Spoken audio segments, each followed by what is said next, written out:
Hello friends, welcome to my channel. I am Rutuja Ranbhare, lecturer in Electronics and Telecommunication Engineering Department. आज से मैं सभी subject की topic wise information share करूंगी। आज हम पढ़ेंगे इलेक्ट्रिकल सर्किट नेटवर्क में से unit 1 single phase AC circuits. आज मैं आपको बताऊंगी what is alternating quantity, definition related to the alternating quantity, phasor representation, phase difference, leading and lagging of phase and mathematical representation of phasor। पहले हम देखेंगे what is alternating quantity. Alternating quantity जो होती है वो with respect to time change होती रहती है। फिगर जो है वो अल्टरनेटिंग क्वांटिटी दिखा रहा है। अब देखिए इस फिगर में हमने एक्स एक्सिस पे टाइम लिया है और वाई एक्सिस पे हमने वोल्टेज या फिर करंट की मैग्नीट्यूड प्लॉट की है। अब देखिए जैसे जैसे टाइम बढ़ेगा वैसे वैसे आपकी जो मैग्नीट्यूड है वो with respect to time change होती रहेगी। अब जो quantity with respect to time change हो रही है उसे अल्टरनेटिंग क्वांटिटी कहते हैं। और एक बात है अल्टरनेटिंग क्वांटिटी के बारे में, वो है अगर इसका पॉजिटिव हाफ साइकिल 5 वोल्टेज का होगा तो निगेटिव हाफ साइकिल भी 5 वोल्टेज का होगा। या फिर करंट के बारे में मैं कहूंगी कि अगर इसका पॉजिटिव हाफ साइकिल 1 एम्पियर का है तो निगेटिव हाफ साइकिल भी 1 एम्पियर का ही होगा। तो ये है अल्टरनेटिंग क्वांटिटी। अब देखते हैं कि अल्टरनेटिंग क्वांटिटी की डेफिनेशन क्या है। N alternating quantity is one which acts in alternate positive and negative directions whose magnitude undergoes a definite series of changes in definite interval of time and in which the sequence of changes while negative is identical with the sequence of changes while positive।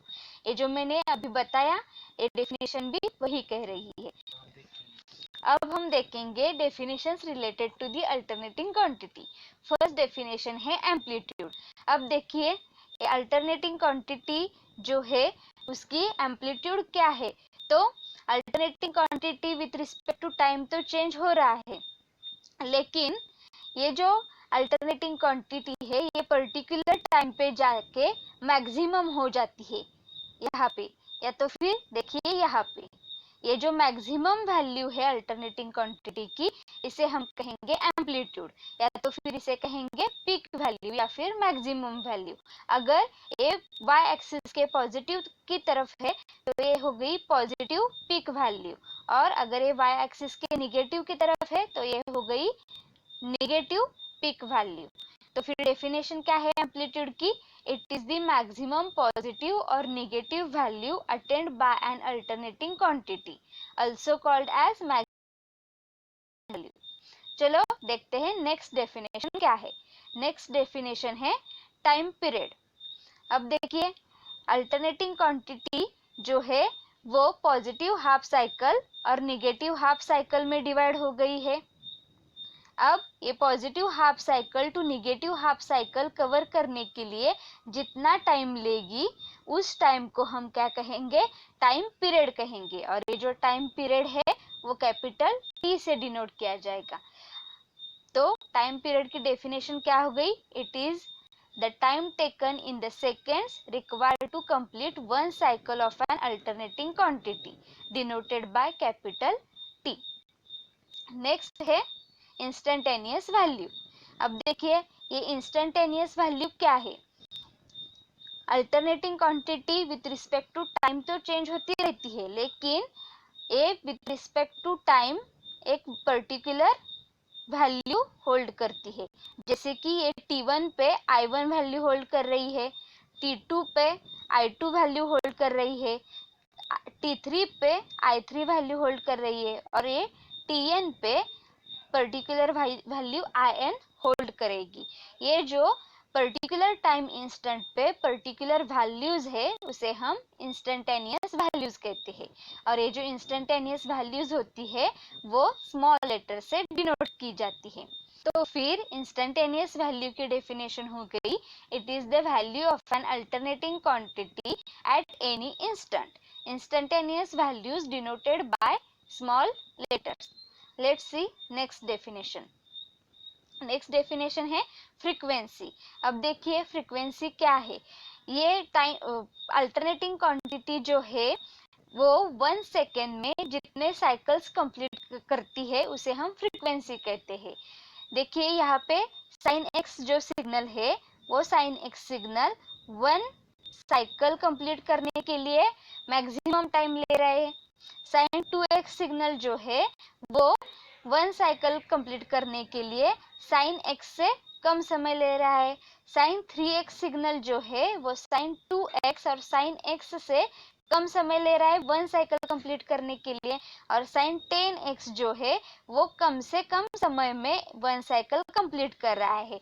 तो फिर sign x जो है वो lower frequency है, sign 10x जो है higher frequency है। अब देखिए मैंने क्या बताया कि मैक्सिमम टाइम कौन ले रहा है, साइन x ले रहा है, तो ये क्या हो गई लोअर फ्रीक्वेंसी। इससे हम क्या कह सकते हैं, जो फ्रीक्वेंसी है वो 1/t के बराबर होती है, यानी कि फ्रीक्वेंसी और टाइम इनवर्सली प्रोपोर्शनल होते हैं। साइन x और 10x में क्या डिफरेंस दिख रहा है, साइन x की फ्रीक्वेंसी कम है और साइन 10x की फ्रीक्वेंसी ज्यादा है। ऐसा क्यों है, क्योंकि साइन x जो है वो 1 साइकिल कंप्लीट करने के लिए मैक्सिमम टाइम ले रहा है और साइन 10x मिनिमम टाइम में 1 साइकिल कंप्लीट कर रहा है। इसीलिए टाइम और फ्रीक्वेंसी का प्रोपोर्शन जो है वो इनवर्स है। तो फिर फ्रीक्वेंसी की डेफिनेशन क्या कहेंगे हम, it is the number of cycles that occur in 1 second and the unit of frequency is hertz और साइकिल्स पर सेकेंड।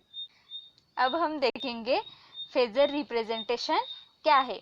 इसमें 3 टाइप्स होते हैं अल्टरनेटिंग क्वांटिटी को रिप्रेजेंट करने के। तो पहला टाइप है वेवफॉर्म, दूसरा टाइप है इक्वेशन और तीसरा टाइप है फेजर।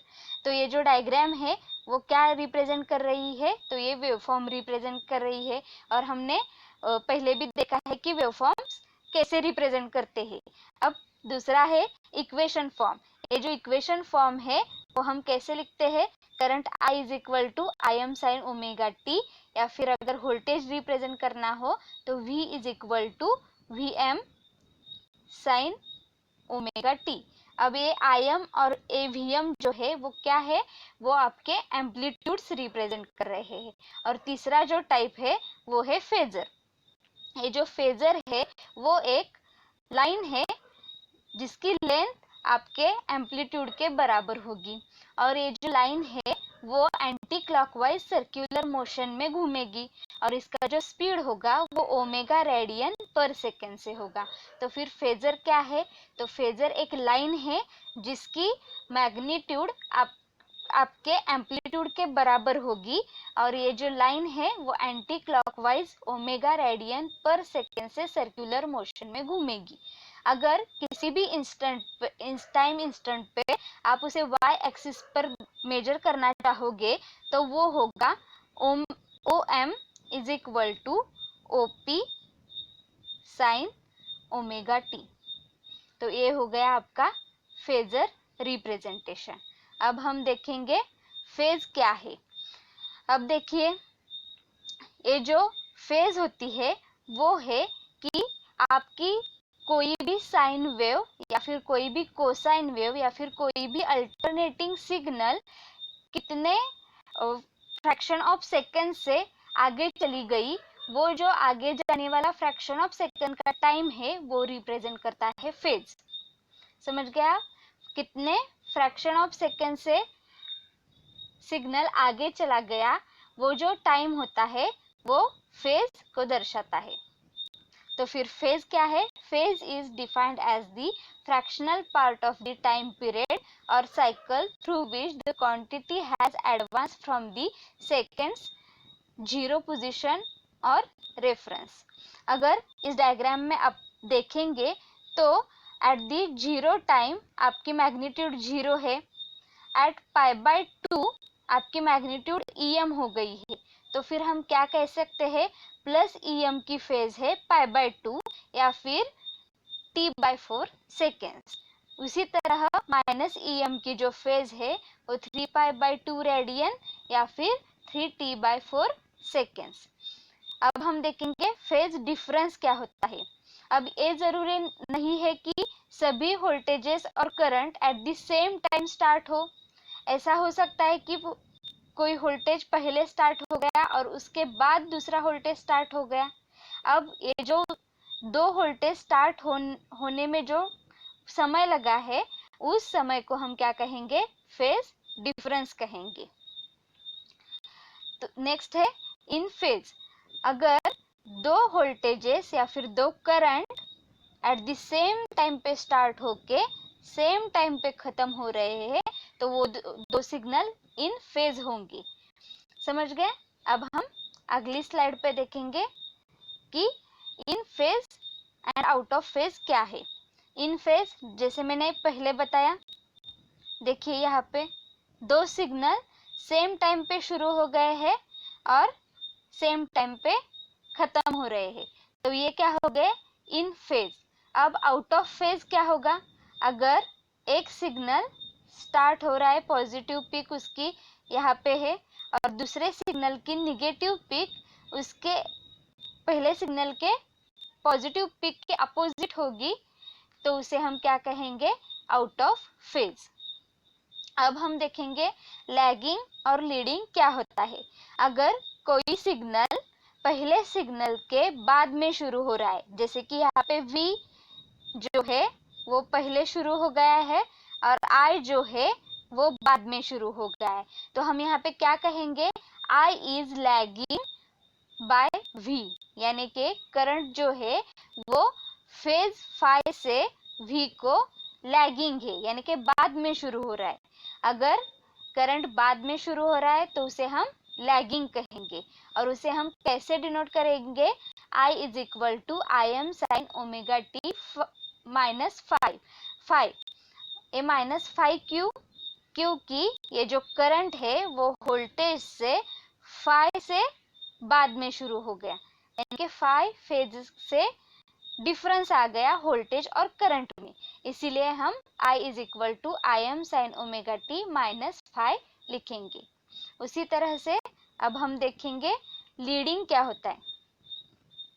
ये जो लीडिंग यहाँ पे देखिए, ये जो वोल्टेज है V, वो voltage at the time of zero start हो गया है और ये जो करंट है वो जीरो से पहले स्टार्ट हो गया है।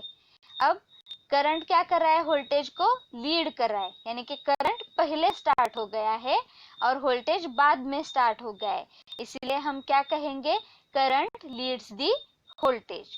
और करंट लीड कर रहा है फाइव से, तो हम करंट के लिए क्या, I is equal to I M sine omega T plus five. Next है mathematical representation of a phasor. Phasor जो है वो हम दो तरीके से रिप्रेजेंट कर सकते हैं। पहला फॉर्म है रेक्टेंगुलर फॉर्म और दूसरा फॉर्म है पोलर फॉर्म। रेक्टेंगुलर फॉर्म में हम कैसे रिप्रेजेंट करेंगे, V is equal to V M sine omega T plus five. इसे हम कैसे लिखते हैं, V M cos five plus J V M sine five. अब देखिए वी एम कॉस फाइव जो है वो रियल पार्ट रिप्रेजेंट करेगा और plus J V M sine five जो है वो इमेजिनरी पार्ट रिप्रेजेंट करेगा। उसे ही हम क्या कहेंगे, x प्लस जे वाई। यहाँ पे x रियल पार्ट है और जे वाई हमारा इमेजिनरी पार्ट है। अब हम देखेंगे पोलर में कैसे रिप्रेजेंट करते हैं। V T is equal to R at an angle five. यहाँ पे r क्या है, r है मैग्नीट्यूड। ये मैग्नीट्यूड हम कैसे निकालेंगे, r is equal to X square plus Y square raise to 1/2, यानी कि under the root X square plus Y square. अब ये x क्या है, x is the real part of the alternating quantity and y is the imaginary part of the alternating quantity। और ये जो phi है वो कैसे कैलकुलेट करेंगे, tan phi is equal to tan inverse of y upon x, यानी कि imaginary part upon real part। आज के लिए बस इतना ही। Thank you for watching. अगले वीडियो में हम देखेंगे reactance, impedance, impedance triangle and definitions related to power. अगर आपको मेरा वीडियो अच्छा लगा हो तो लाइक कीजिए और सब्सक्राइब कीजिए ताकि मेरे अगले वीडियो की नोटिफिकेशन आपको मिलती रहे।